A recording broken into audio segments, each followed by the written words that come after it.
Aula 7.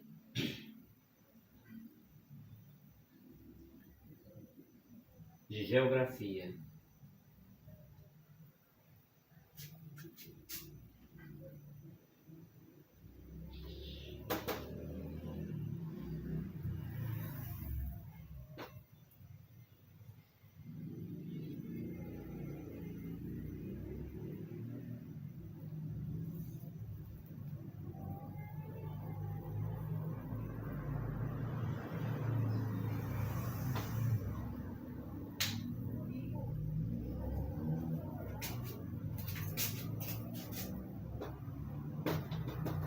Agentes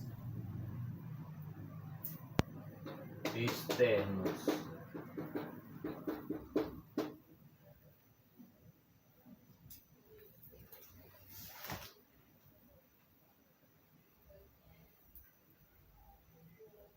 Intemperismo,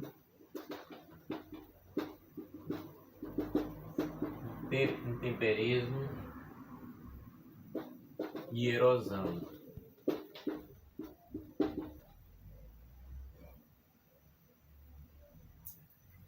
Químico, intemperismo químico,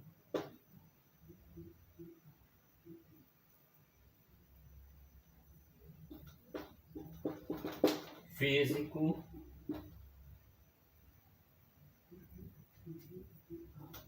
variação,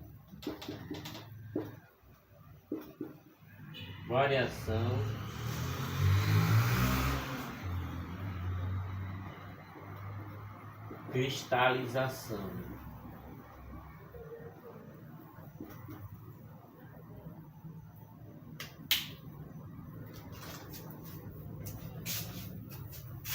Geomorfologia, agentes externos do relevo.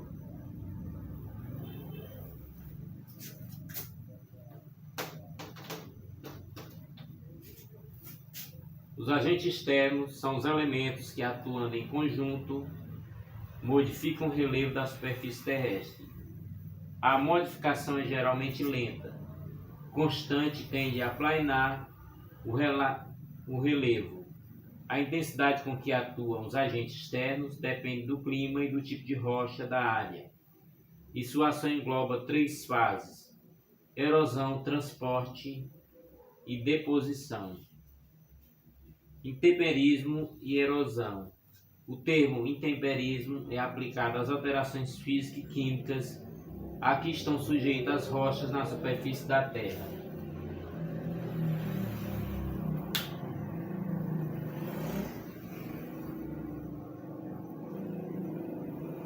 Intemperismo químico implica em transformações químicas dos minerais que compõem a rocha. O principal agente do intemperismo químico é a água. O feldespato e a mica são transformados em argila, ao passo que o quartzo permanece inalterado. Portanto, intemperismo químico. Intemperismo físico-mecânico envolve processos que conduzem à desagregação da rocha sem que haja necessariamente uma alteração química maior dos minerais constituintes. Os principais agentes do intemperismo físico são variação de temperatura, cristalização de sais, congelamento da água, atividade de seres vivos. Variação da temperatura. Com o aumento da temperatura, os minerais sofrem dilatação, desenvolvendo pressões internas que desagregam os minerais e desenvolvem microfraturas por onde penetrarão a água, os sais e as raízes vegetais. Cristalização de sais. O sal trazido pela maresia se cristaliza nas fraturas, desenvolvendo pressões que ampliam efeito desagregador. Então vamos colocar agora atividades biológicas. Atividades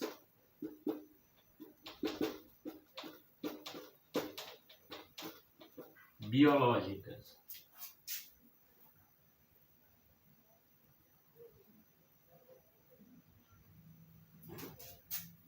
intemperismo químico,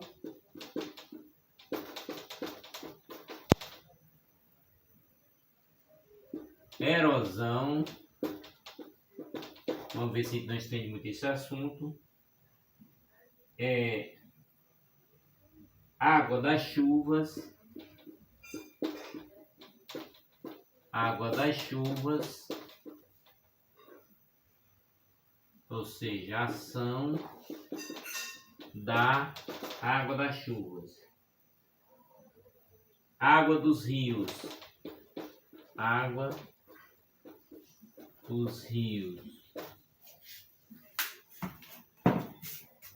Portanto, é basicamente o que vamos estar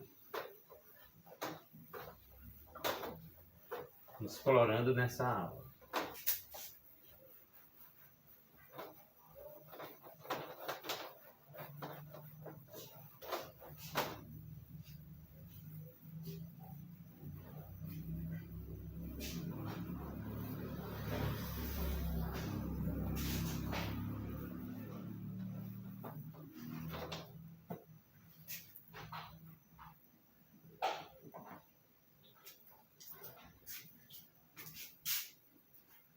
Atividades biológicas.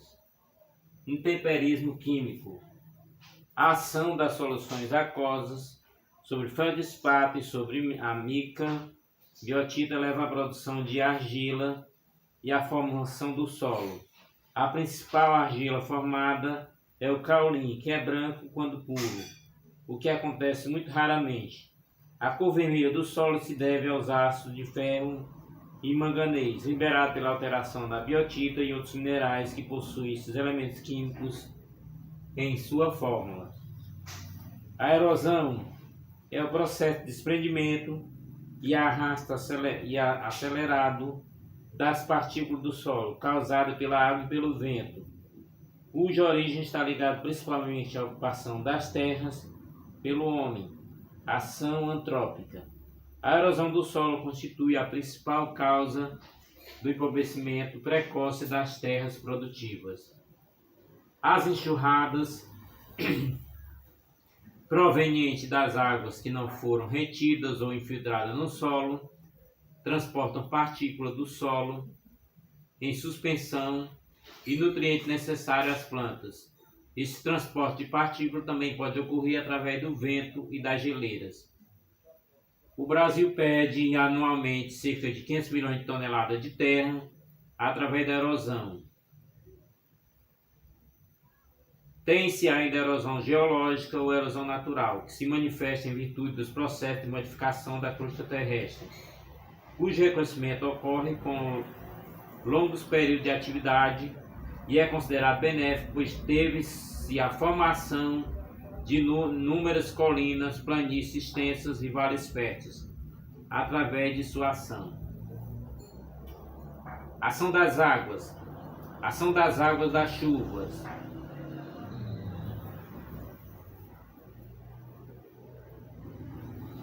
Provoca a lixiviação, ou seja, a erosão do solo devido à queda dos pingos de chuva no chão, lavando e carregando seus nutrientes e sedimentos. A lixiviação do solo é intensa em clima chuvoso, como também nas encostas de montanhas, cuja cobertura vegetal foi destruída por ação antrópica, urbanização, industrialização, agricultura e pecuária. Portanto, ação antrópica. Quem não ouviu falar nesse nome? Ação do homem, ela é antrópica.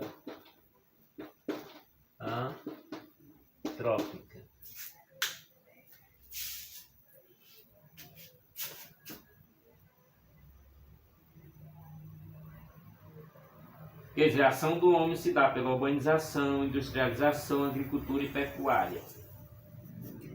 Ação das águas dos rios são os principais agentes erosivos, pois os rios fazem erosão, sendo fluvial, em seus leitos ficando sedimentos em suspensão e sendo transportados até o mar ou em suas margens, ocorrendo o trabalho de sedimentação. Os rios apresentam três partes. A mais alta é o curso superior ou o alto vale, em que ocorre mais erosão. O médio inferior neste encontra-se a foz, e ocorre mais a sedimentação e a formação de planícies aluvionais. Quanto mais velho o rio, mais ele cava o leito e diminui o trabalho de erosão, pois torna-se menor a diferença entre o alto curso, onde fica a nascente, e o baixo curso, onde está a foz. Essa diferença entre nascente e a foz chama-se perfil longitudinal do rio.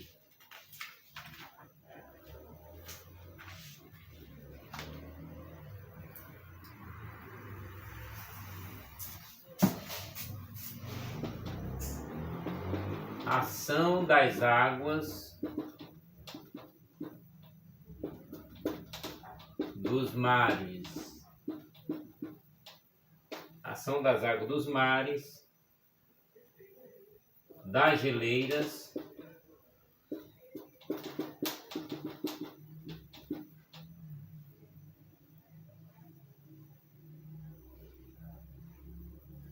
erosão laminar,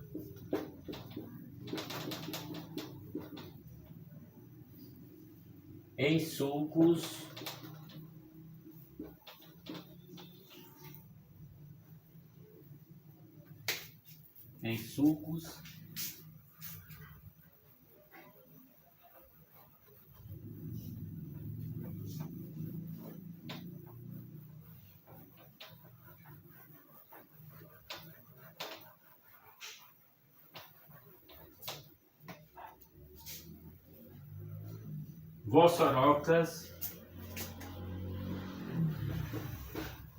vossorocas,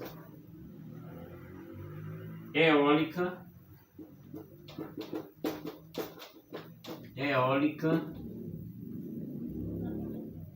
marinha,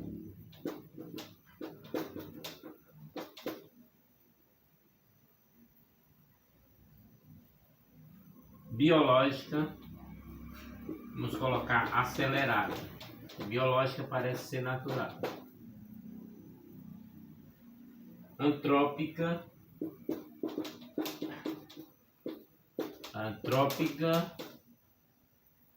diferencial.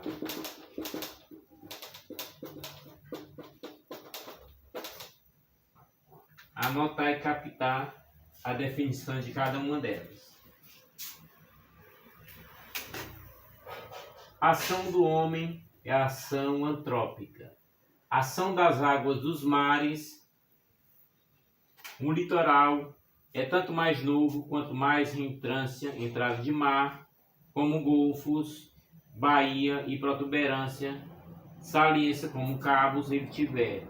Na medida que vai passando o tempo, as correntes marítimas e as ondas vão erodindo as protuberâncias e acumulando sedimento nas reentrâncias, fechando-se e tornando o litoral cada vez mais linear.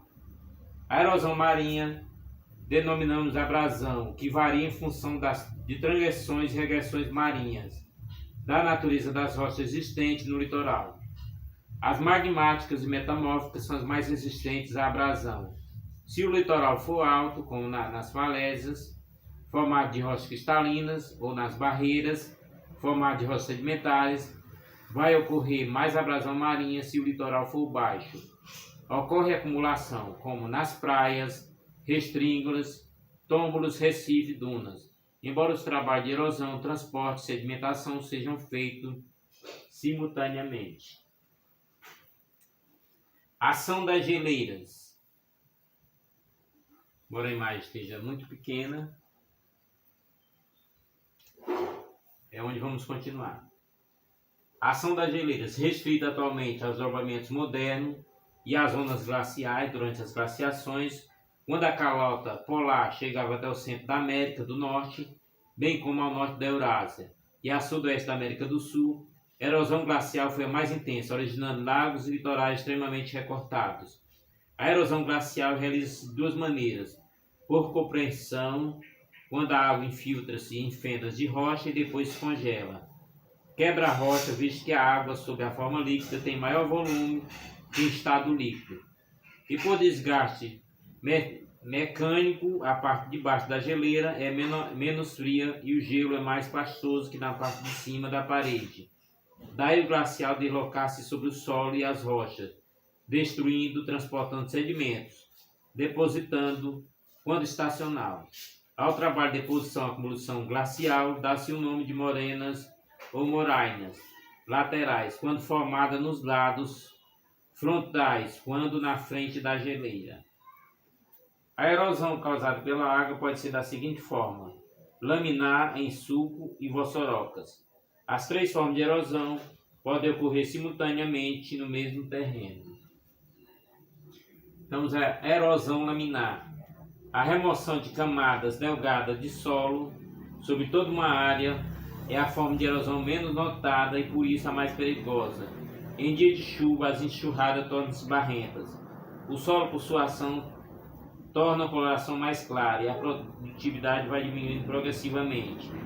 A erosão laminar arrasta primeiro as partículas mais leves do solo e, considerando que a parte mais ativa do solo de maior valor é integrada pelas menores partículas, pode-se julgar os seus efeitos sobre a fertilidade do solo. Erosão em sulcos resulta de pequenas irregularidades na declividade do terreno, que faz com que a enxurrada, concentrando-se em algum ponto do terreno, atinja volume e velocidade suficiente para formar sulco mais ou menos profundos. Vossorocas é a forma mais avançada de erosão, ocasionada por grandes concentrações de enxurradas que passam ano após ano no mesmo sulco, que vai se ampliando pelo deslocamento de grande massa de solo e forma grande cavidade em extensão e profundidade.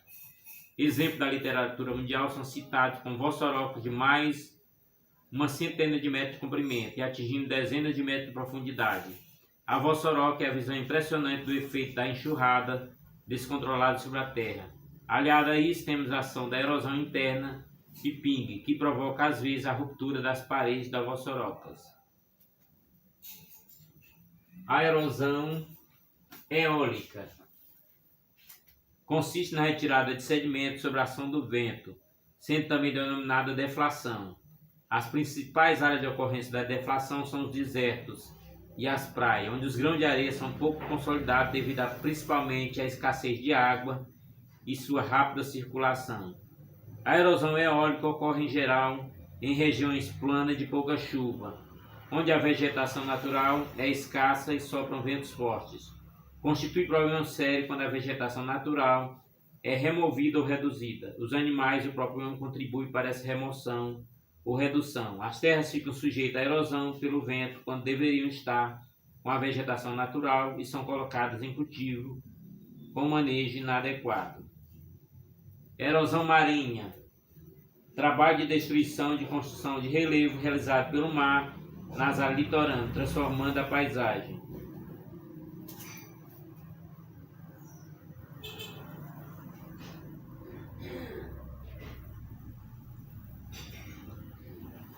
Erosão acelerada ou biológica, também chamada anormal, realizada na superfície terrestre pela intervenção humana e de seres vivos em geral. Ocasiona desequilíbrio litológico.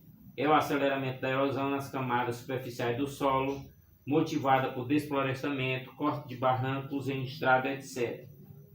Erosão antrópica é definido como desenvolvimento de processos que transformam a paisagem natural após a realização de trabalho feito pelo homem. Erosão diferencial. Diz-se do trabalho desigual dos agentes erosivos ao desgastarem a superfície do relevo. Há rochas que resistem mais a um determinado tipo de erosão e outra menos. Da mesma maneira, há certo acidente produzido por tectônica, como fraturamento, que favorece o trabalho de certos agentes de erosão.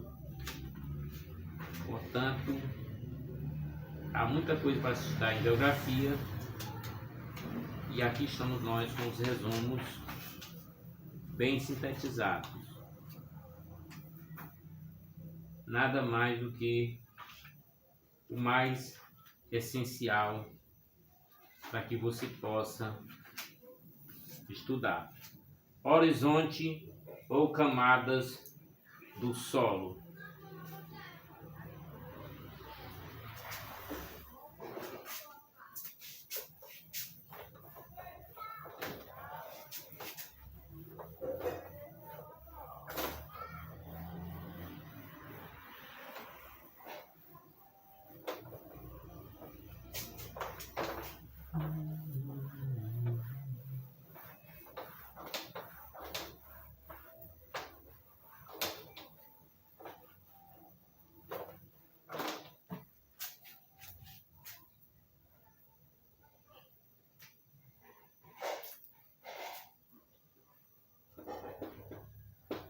Camadas do solo.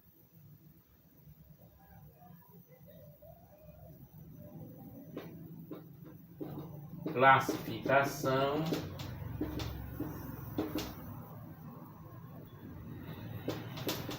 zonais,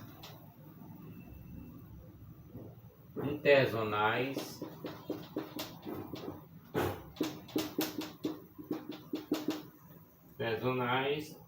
azonais.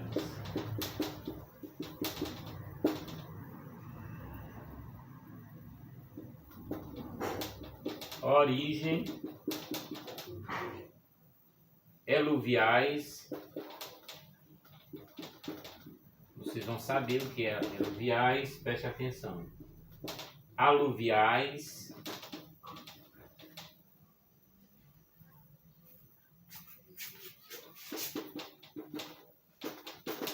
fertilidade,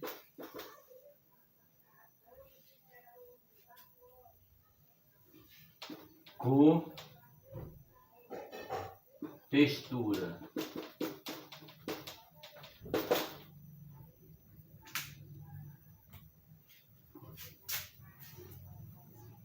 Horizontes ou camadas do solo.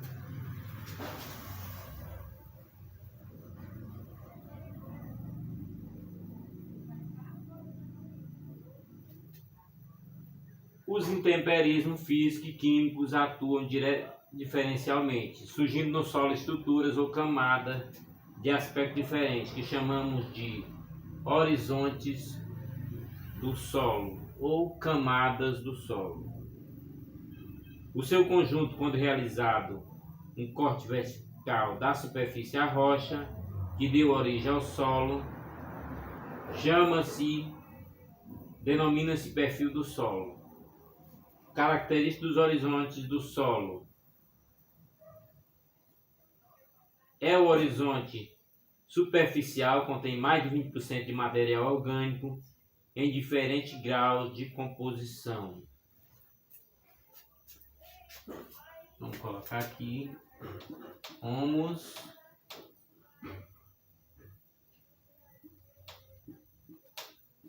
solo de superfície. E foi que disse que é pouca coisa, né? Subsolo, rocha fragmentada,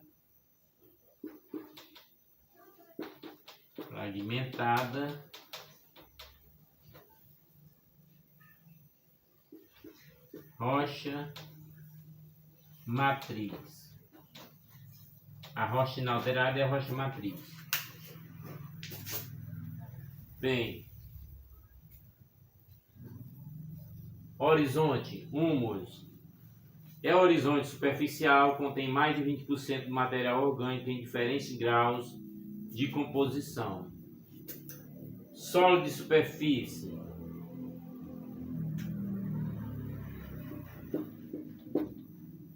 Solo de superfície apresenta uma maior quantidade de matéria orgânica decomposta e misturada com elementos minerais. Sofre perda de minerais, ferro, alumínio, através da lixiviação. Nas áreas cultivadas está em contato direto com a atmosfera. Contém as raízes dos vegetais.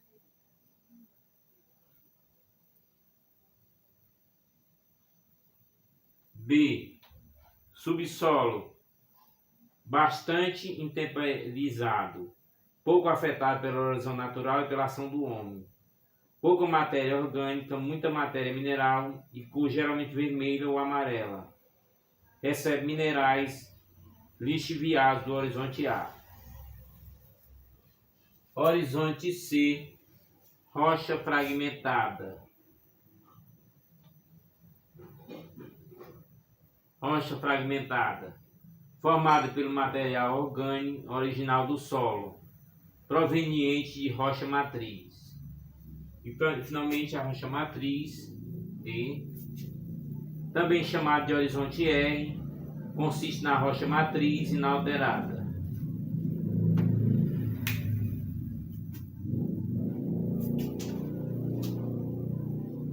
Classificação dos solos.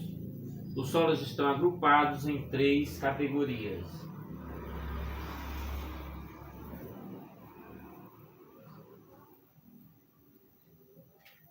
Então já começa aqui. Zonais. São solos que têm sua gênese e formação associada a fatores climáticos. Os principais solos zonais são solo da tundra, podzol, Chernozem, solo do deserto e latossolos. E aí vamos ter os interzonais. Solos cuja característica indica a influência preponderante do relevo local ou da rocha de origem. Como exemplo podemos citar hidromórfico, salino ou alomórfico. E finalmente vamos ter os azonais. São solo pouco desenvolvido, encontrado em todas as latitudes, principalmente nas áreas onde ocorre deslizamento, dunas e decomposição de material recente. São exemplos de solos azonais, solo de montanha e aluviais. Origem dos solos. Quanto à origem, o solo pode ser eluviais e aluviais. Eluviais, quando são formados no próprio local a partir da desagregação e da decomposição das rochas. Aluviais, quando são formados pela acumulação de materiais transportados pela água corrente e pelos ventos. Agora vamos para a fertilidade dos solos. Alguns solos são tão férteis que suportam a atividade agrícola por muitos e muitos anos, mantendo alta produtividade das plantas cultivadas. Outros solos dispõem de uma reserva de nutrientes pequena e por isso só conseguem sustentar a agricultura no período de 2 a 5 anos. Há solos que são naturalmente tão pobres que para produzir precisam receber adubação, que corrige deficiência de nutrientes, garantindo assim a boa produtividade das culturas. Na busca por solo mais fértil, o homem vai expandindo a área sob exploração agrícola, introduzindo a agricultura em novas regiões. Por não respeitar a lei que determina a manutenção das matas ao redor das nascentes dos rios e da cobertura vegetal de mata, em a parte da propriedade rural, o homem acaba provocando alterações muitas vezes profundas no equilíbrio ecológico da região. Chega inclusive a comprometer a manutenção do seu próprio abastecimento de água. A atividade agrícola também nem sempre leva em conta as características do solo. Como consequência, esse recurso natural tão importante para a vida de todos os seres vivos pode ser destruído pelo homem. A correta utilização do solo garante alimento em quantidade. O manejo sustentável do solo utiliza técnicas apropriadas, não desgaste esse precioso recurso natural. Desse modo, o solo poderá ser usado para a produção de alimentos para a população atual, mas sem comprometer o alimento de que tanto necessitarão as gerações futuras. Característica do solo: a cor. Se alguém lhe perguntar qual a cor do solo, você provavelmente dirá marrom, mas você deve ter notado quantas cores diferentes do solo existem. A variação é muito grande nos tons de marrom, podendo chegar até preto, rosado ou vermelho. Podemos reconhecer facilmente a tonalidade do solo usando uma escala padronizada. A cor é em função da constituição do solo, ou seja, do tipo de rocha que formou e das características locais. Textura e consistência do solo.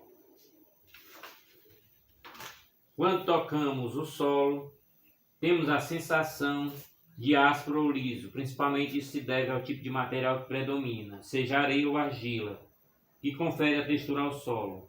Quando o solo se desmancha facilmente é porque não está compactado, não é duro.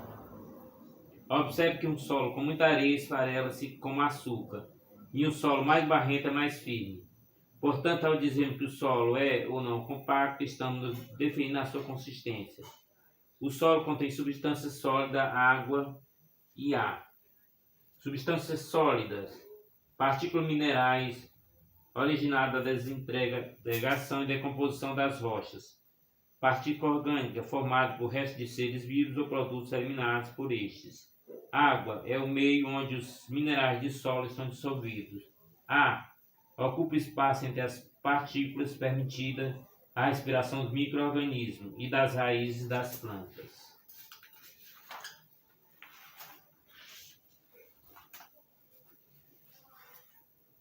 O solo apropriado para a agricultura deve apresentar um equilíbrio entre os constituintes.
Bem, colocando alguns nomes aqui para que a gente comece a identificar.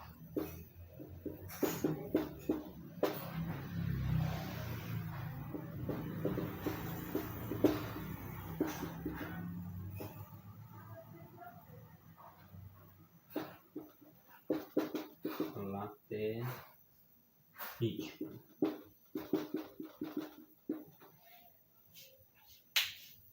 Bem, o solo apropriado para a agricultura deve apresentar um equilíbrio entre os constituintes. As partículas do solo estão em contato uma com as outras, ou seja, aderida mesmo havendo ar entre elas. A proporção entre os grãos que compõem as partículas, entretanto, variam de solo para solo. Por exemplo, quando dizemos que o solo é arenoso, não quer dizer que só tem areia, mas que a quantidade de grão de areia é maior do que outros grãos. Já no solo argiloso, predomina a partícula de argila em relação às demais. No solo arenoso, o espaçamento das partículas é maior porque as partículas são maiores e, portanto, há mais entre elas. Imagine, por exemplo, um punhado de arroz e outro de farinha. Os grãos de farinha são bem menores que os de arroz. O espaço preenchido por ar é menor e, portanto, permanece mais unidos. Se o espaço é menor entre as partículas, como no solo argiloso, a água fica retida, pois tem mais dificuldade para passar. O contrário se verifica no solo arenoso, em que o espaçamento é maior e, portanto, a água passa mais rapidamente, se infiltrando no terreno. A capacidade de deixar a água passar ou retê-la é conhecida como permeabilidade de solo. As características do solo permitem a comparação e classificação do solo. Os tipos de solo mais comuns são, vamos começar por aqui, arenoso. Contém maior quantidade de areia, é um solo permeável, que não acumula tanta água e por isso forma terrenos secos. Argiloso. Contém maior quantidade de argila. O solo argiloso forma terrenos úmidos porque retém muita água e é pouco permeável. Quando fica seco pode rachar e quando chove muito fica encharcado. Agora, umífero. Contém muito humus. Humus é material em decomposição. Absorve bem a água sem deixá-la acumular-se. É também chamado de terra preta por ser um solo bem escuro. Massapê é o solo rico em argila e areia, muito usado na plantação de cana-de-açúcar. Terra roxa é o mais indicado para plantações, pois contém areia, argila, calcário e humus, em quantidade equilibrada. Não é muito seco nem úmido demais, permitindo boa circulação do ar. Calcário contém grande quantidade de cálcio. Laterítico é um solo impermeável com muito alumínio, considerado impróprio para a agricultura.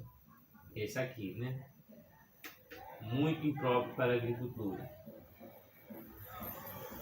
A fertilidade do solo refere-se à quantidade de nutrientes que estão presentes. De acordo com a quantidade, são classificados. Vamos colocar aqui a classificação.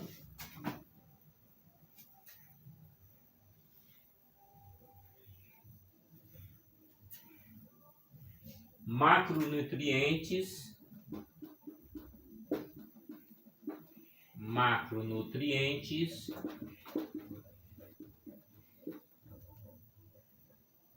micronutrientes, micronutrientes.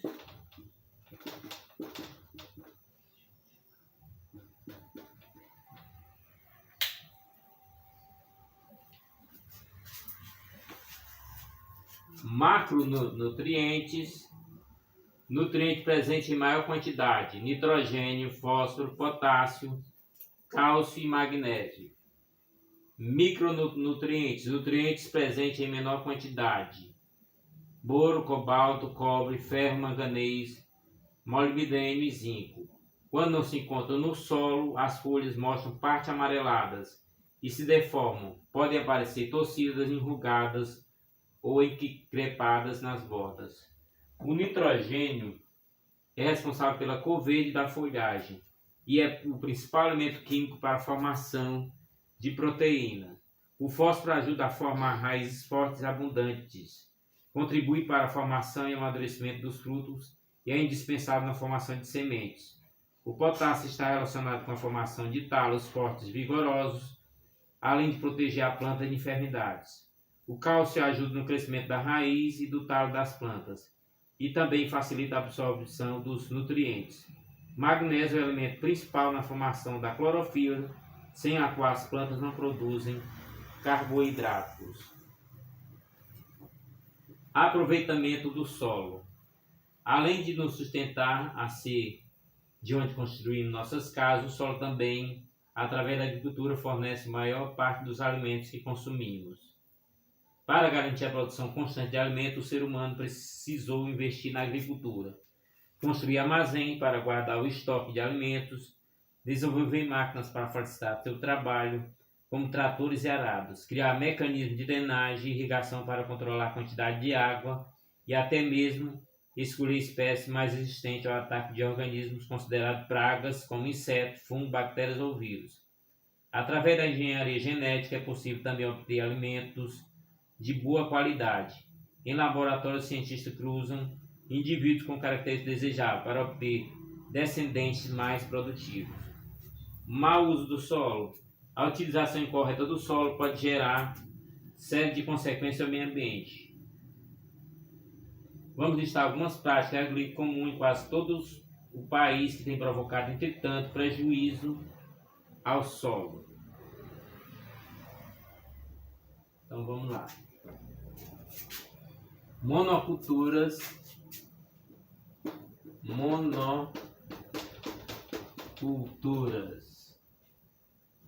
desmatamento,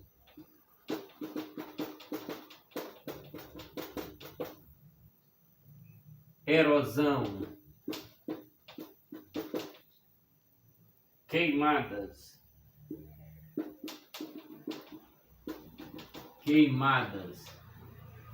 e o extrativismo.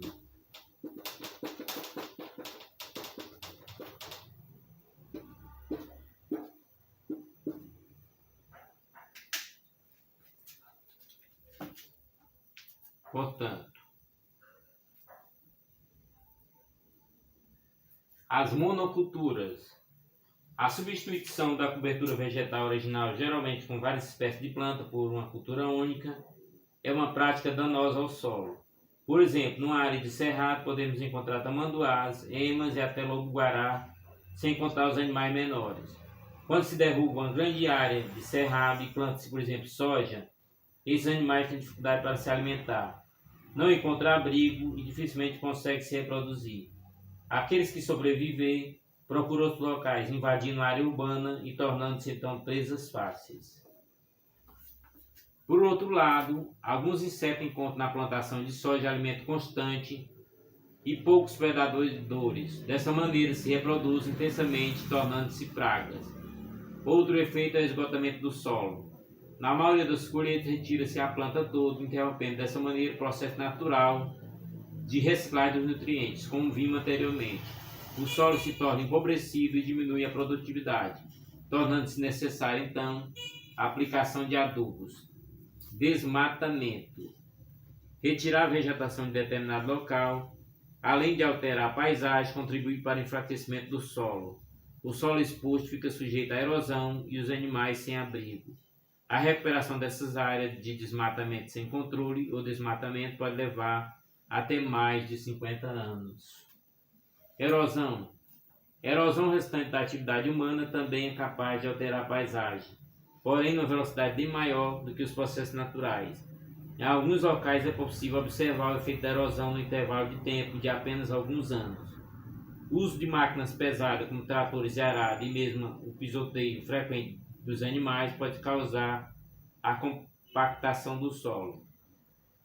A pressão constante no mesmo local reduz o espaço entre as partículas constituintes do solo, fazendo com que este fique mais agregado e, portanto, o solo mais compacto.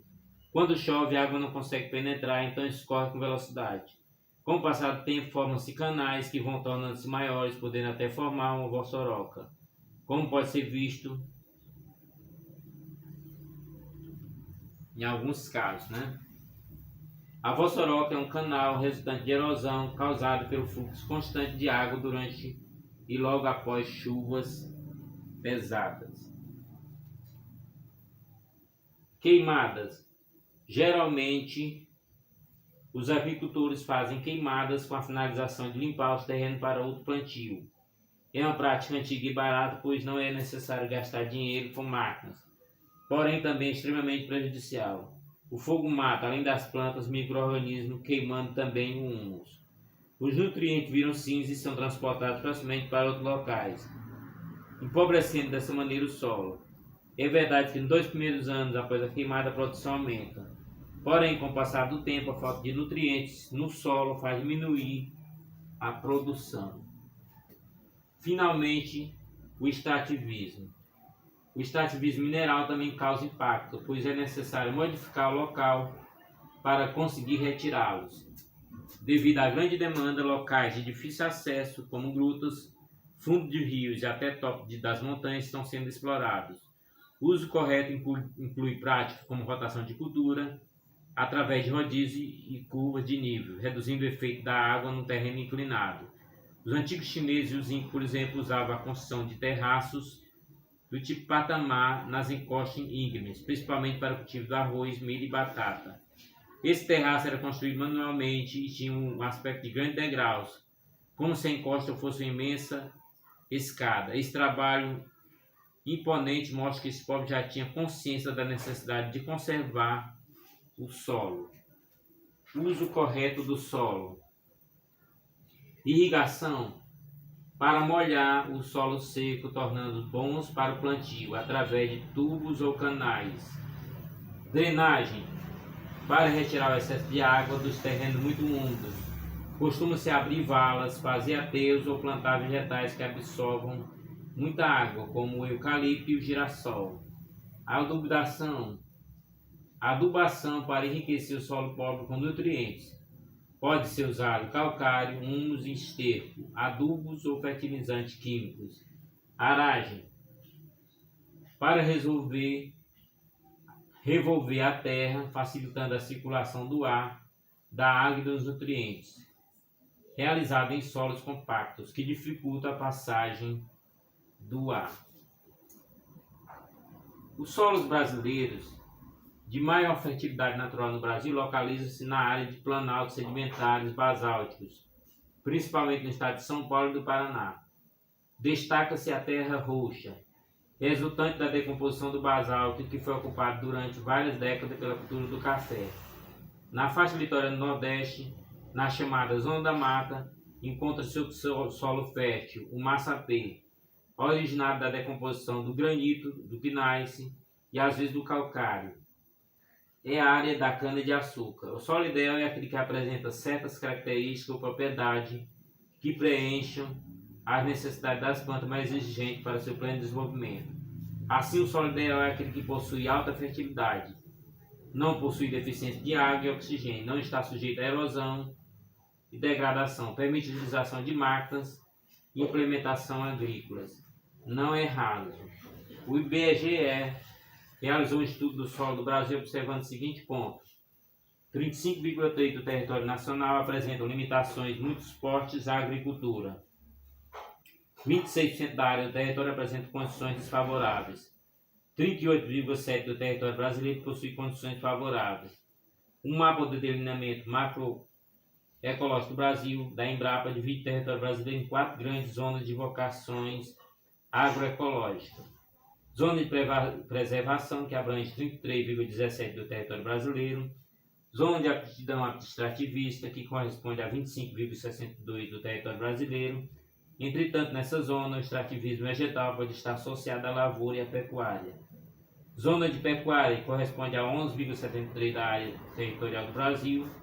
Zona de lavoura, que constitui 29,48% do território nacional. Portanto, esse é o conteúdo de geografia para a aula de hoje. Não deixe de ver as aulas anteriores para que você possa ter todo o conteúdo em mãos. Veja os vídeos que você achar mais importante. Na verdade, o conteúdo do curso está todo aqui. Estamos sintetizando para vocês. Estamos sendo bem objetivos em aulas de 45 minutos para que não fiquemos dando rodeios no conteúdo, mas não, são os conteúdos objetivos para que você possa fazer melhor as suas provas. Portanto, faça tudo que for necessário para acompanhar essas aulas. No nosso canal também temos aulas de português, redação, história geral e geografia. E a cada semana teremos novas aulas. Aproveitem bem os vídeos, se inscrevam. Até a nossa próxima aula.